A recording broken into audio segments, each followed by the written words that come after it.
We have an absolutely amazing night coming ahead. Please give it up for your next comic, Saoirse Maguire.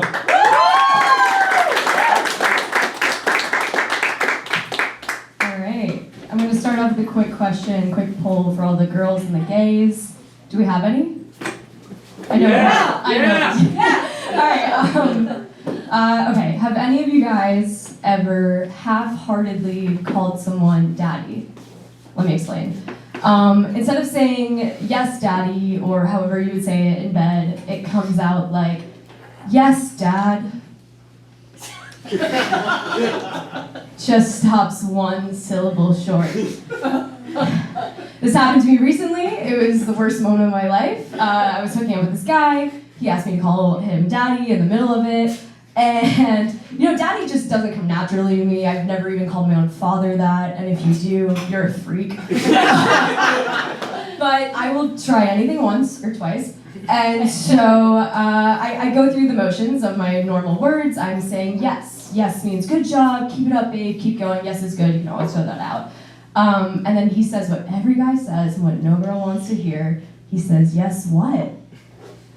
So I go, yes, please. Please and yes and please. Use them interchangeably. They're perfect. Yes, please, fuck. Like, all of those, great. No, but I could tell eventually, he wanted me to drop the D word.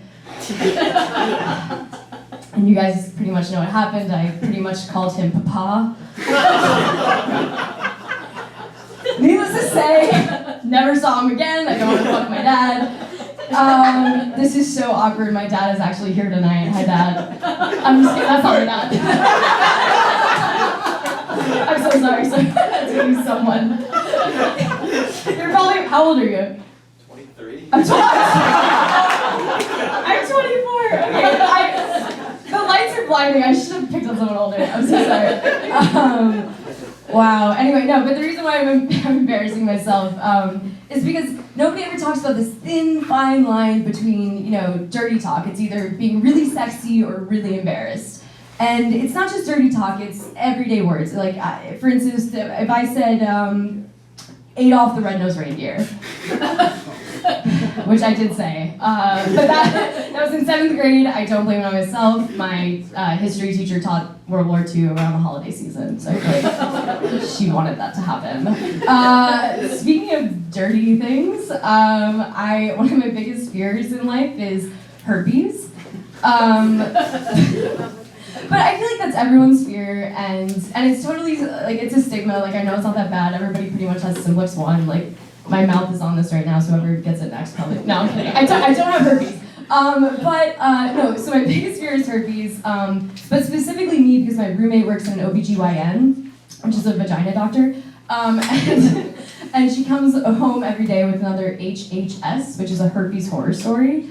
And my favorite one is this 8-year-old woman hasn't had sex in 20 years, but she's got a scorching, raging case of herpes.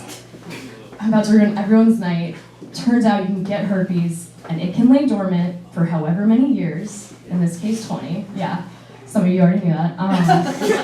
Yes. But that means I could have herpes right now because of some stupid night I had when I was 4 years old. I know. No, someone told me to cut that joke. They were like, that's a pedophilia joke. Nobody's gonna laugh at that. I'm like, no, I wasn't even thinking about pedophilia when I wrote that. I was just saying I was a horny 4-year-old. Honestly.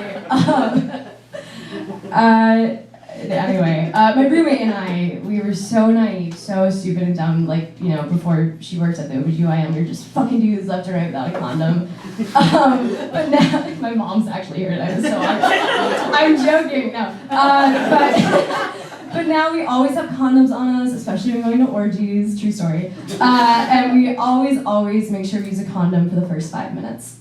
That's what everyone does. You're lying if you don't. You did it at the end, whatever. We did it for the most part. I'll leave you guys with this. My sister, who's also here tonight, I won't point at you. She recently came out as straight. Which is a thing that kids are doing now, and I think it's a generational thing. As a Gen Z myself, I have to be like, hi, I'm Saoirse, I'm a straight cis hetero woman with a vagina. Every time I introduce myself, it's so annoying, but how else will they know? But no, so yeah, she came out as straight, and my Irish Catholic grandma Nancy was like, oh, I always knew she was straight, you know. Sorry, that was my Irish accent. It's terrible. She's like, I always knew she was straight, you know, when she came out as gay at 11. And we were like, Nancy, don't be homophobic. Like, she could be gay. She's got short hair. That's all she had going for her. She was the worst fake lesbian I've ever met.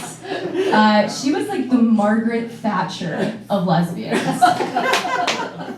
I honestly don't know who Margaret Thatcher is. That just came up when I Googled lesbians. All right, thank you guys.